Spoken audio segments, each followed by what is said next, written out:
प्रभु यीशु मसीह के प्रिय और मधुर नाम में एक बार फिर से आप सबों को जय मसीह की। शालोम। यीशु सहाय कहती हूँ। परमेश्वर पिता का धन्यवाद देते हैं। इन दिनों में हम प्रकाशित वाक्य की पुस्तक का हम लोग अध्ययन कर रहे हैं और 6वें अध्याय को हमने सीखा था और हमने देखा था कि 6वें अध्याय का जब हम लोग देखते हैं कि 6 मुहरों का खोला जाना का वर्णन को हमने देखा था और उसके बाद हम देखते हैं 7वें अध्याय को। आज हम देखेंगे कि 7वें अध्याय में जो है यूहन्ना एक बिल्कुल ही अलग तरीके की बात को यहाँ पर देख रहा है। वो इसमें क्या देख रहा है?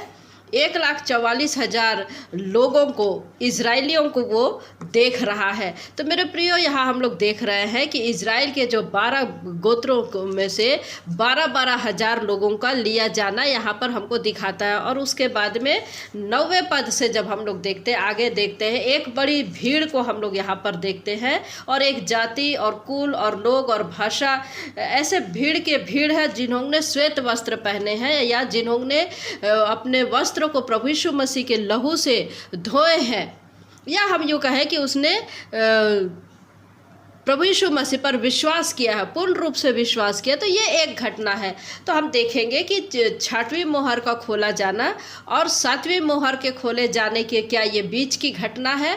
तो मेरे प्रियो, आज हम लोग इसको देखने का प्रयास करेंगे। जब हम इसकी डीपली स्टडी करते हैं, प्रकाशित वाक्य की कुछ अध्याय को जब हम लोग देखते हैं, डीपली स्टडी करते हैं, ये भविष्य की बात को बता रहा है, ये रैप्चर की बात को बता रहा है। तो रैप्चर करने के बाद में प्रभु के लोग प्रभु यीशु के साथ में जा मिलेंगे और फिर हम उसके बाद प्रभु यीशु मसीह का आगमन जो है बिल्कुल द्वार पर है, बिल्कुल द्वार पर है, या फिर द्वितीय आगमन का होने वाला है, या बिल्कुल करने वाले हैं। तो ये बातें यहाँ पर है। हम देखते हैं कि विश्वासी लोग, कई लोग जो है, रैप्चर क्या है, प्रभु यीशु मसीह का द्वितीय आगमन और रैप्चर क्या दोनों एक ही घटनाएं हैं, ऐसा लोग समझते हैं। लेकिन मेरे प्रियो, दोनों एक ही घटनाएं नहीं है। रैप्चर अलग घटना है और प्रभु यीशु मसीह का द्वितीय आगमन जो है वो अलग है।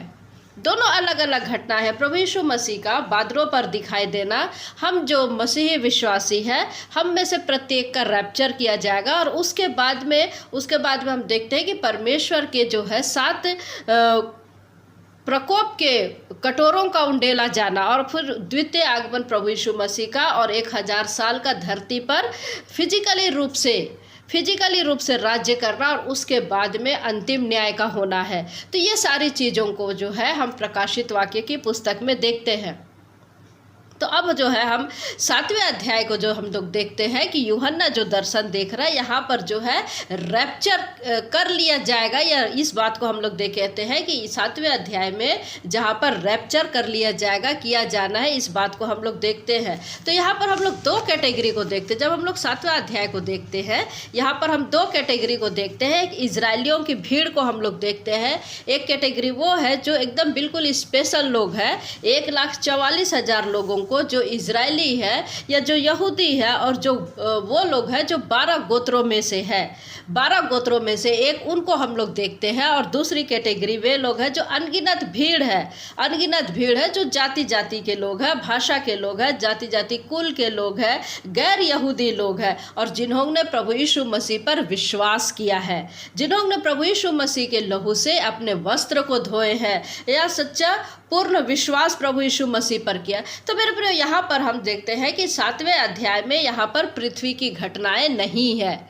ये पृथ्वी की घटनाएं नहीं है, परंतु स्वर्ग में महिमा करते हुए दिखने वाले लोग हैं, जो लोग प्रभु के साथ में बादलों पर उठा लिए जाएंगे।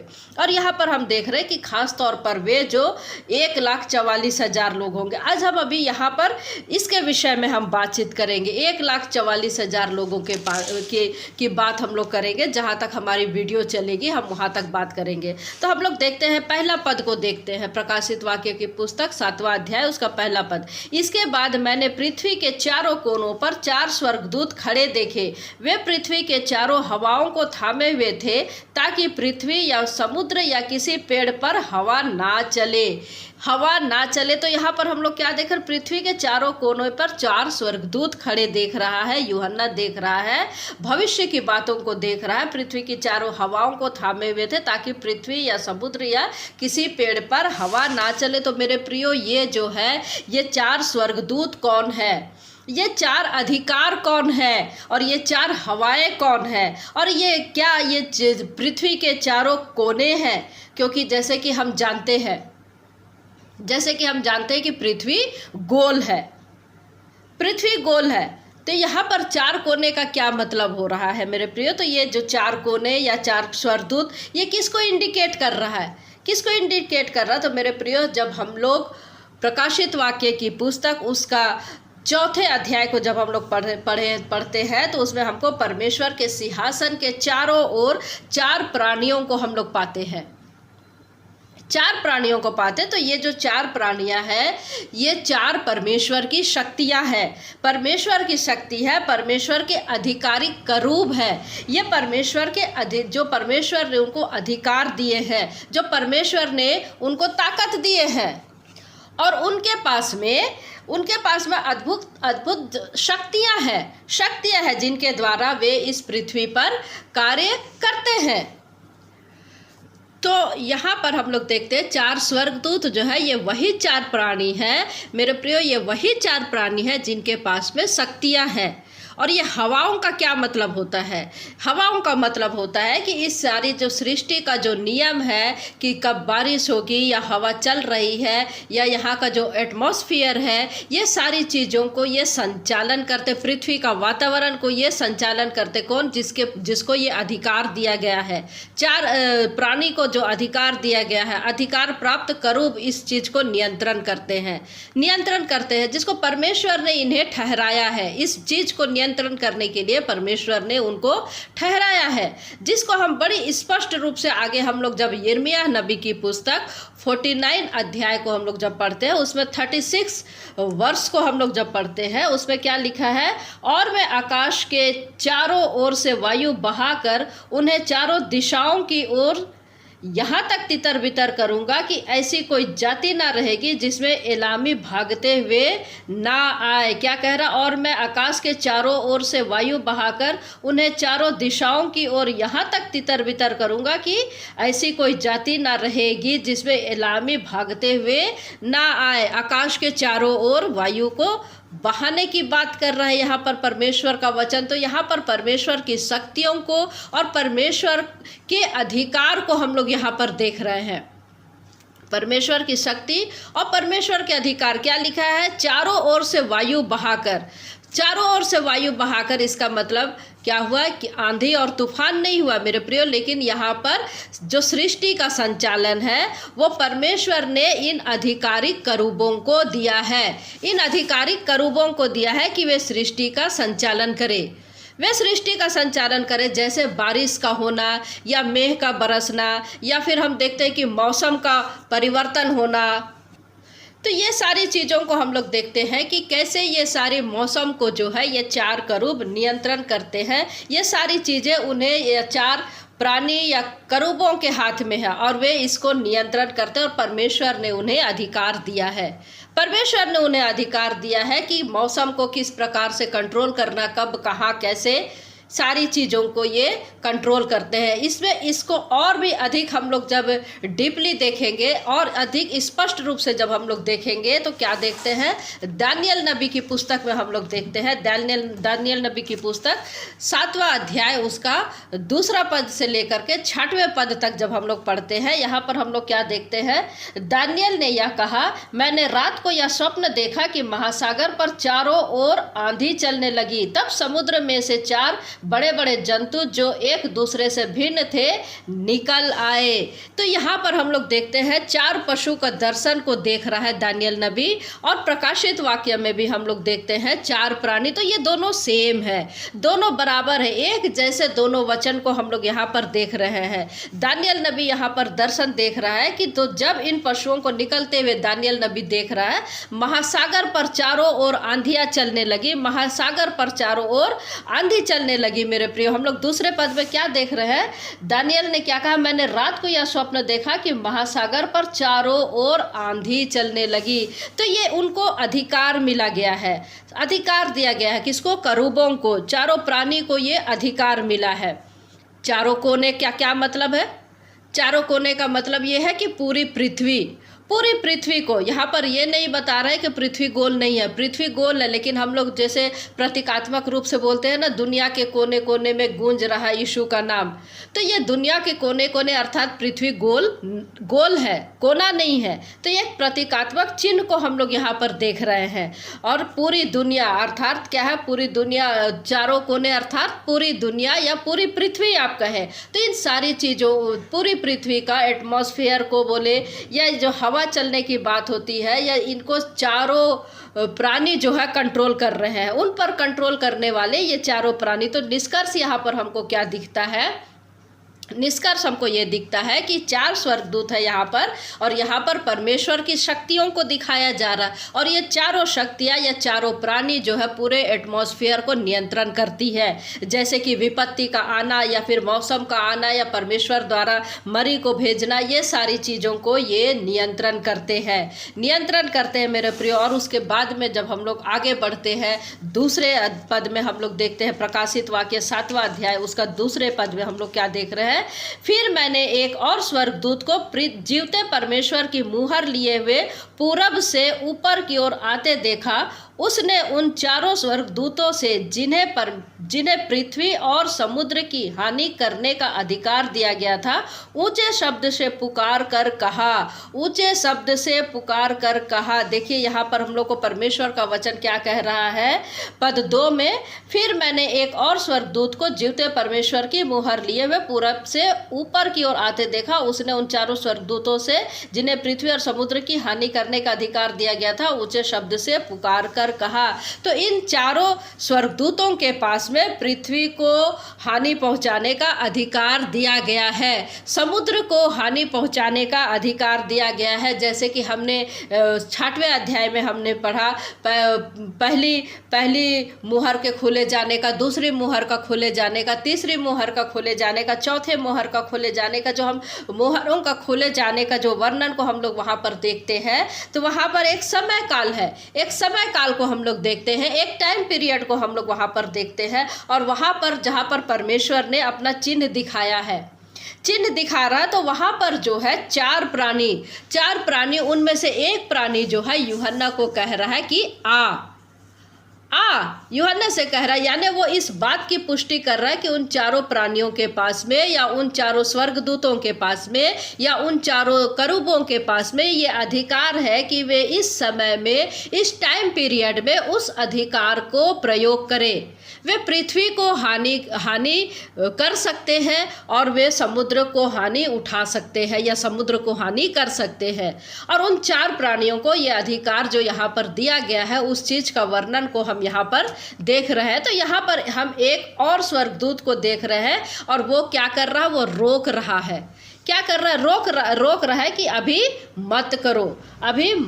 क्या बोलता है वो, पद 3 को जब हम लोग पढ़ते हैं, क्या लिखा, जब तक हम अपने परमेश्वर के दासों के माथे पर मुहर न लगा दे, तब तक पृथ्वी और समुद्र और पेड़ों को हानि ना पहुंचाना जिन पर मुहर दी गई। मैंने उनकी गिनती सुनी, अर्थात इज़राइल के संतान के सब गोत्रों में से 1,44,000 पर मुहर दी गई। 1,44,000 पर मुहर दी गई। तो ये 1,44,000 इजरायली गोत्र के वे लोग हैं जिनके माथे पर मुहर अभी तक नहीं लगी है।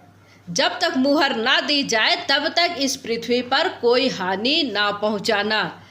1,44,000 इजरायली लोग वे लोग हैं, उन पर जब तक उनके माथे पर मुहर ना लगा दी जाए तब तक इस पृथ्वी पर कोई हानि ना करना। तो इसका क्या मतलब है? तो मेरे प्रियो, यहाँ पर हम लोग देख रहे हैं कि 1,44,000 इजरायली जो है, स्पेशल इजरायली लोग हैं जिनको परमेश्वर ने चुना है। तो इनकी भी एक कैटेगरी है कि इनको भी साथ में रखा जाएगा। जो विश्वासी, जो हम देखते हैं कि हम जो विश्वासी है उनको रखा जाएगा। तो यहाँ पर हम लोग देखते हैं कि समस्त इजरायली को नहीं, समस्त यहूदियों को नहीं, परंतु केवल उनको जिनको 1,44,000 लोग हैं जिनको ये अधिकार प्राप्त है। क्योंकि हम जानते हैं कि अब जो है यहूदियों का जो उद्धार है वो सिर्फ और सिर्फ मसीह पर विश्वास करने के द्वारा होने वाला है। या वो कहे कि वे भी मसीह विश्वास में आने के बाद होगा, उनका भी उद्धार है, उनका भी उद्धार है। तो हम लोग यहाँ पर दो कैटेगरी को हम लोग यहाँ पर देख रहे हैं। एक स्पेशल जो 1,44,000 जन है, यानी कि यहूदियों में से चुने हुए 1,44,000 जिनको परमेश्वर ने रखा, परमेश्वर ने नियुक्त किया। और इनको कैसे रखा जाएगा, क्योंकि हम देखते हैं कि हम जो विश्वासी है, हमको तो मुहर दी गई है, हमारे पास तो पवित्र आत्मा का छाप दिया गया है कि जैसे पौलुस हमको बताता है पवित्र आत्मा की सील लगी है, लेकिन इजरायलियों पर नहीं लगी है। तो वे होंगे जिन्होंने बपतिस्मा नहीं लिया है, बपतिस्मा नहीं लिया होगा या प्रभु का अंगीकार नहीं किया होगा, या फिर हम सरल शब्दों में कहें तो मसीही विश्वासी नहीं बने होंगे, मसीही विश्वासी नहीं बने होंगे। तो 1,44,000 की उपमा परमेश्वर ने ठहराई है, परमेश्वर ने ठहराई है। और ये कौन लोग हैं, इसको हम लोग डिटेल में पढ़ते हैं प्रकाशित वाक्य की पुस्तक, उसका 14 अध्याय में जब हम लोग पढ़ते हैं तो ये हमको विस्तार से मिलता है, वहाँ पर हमको बताया गया है। लेकिन मोहर का दिया जाने का मतलब उनको देखिए इस कैटेगरी में रखना है, रैप्चर किया जाना है, यानी कि उनको भी इस कैटेगरी में रखना है।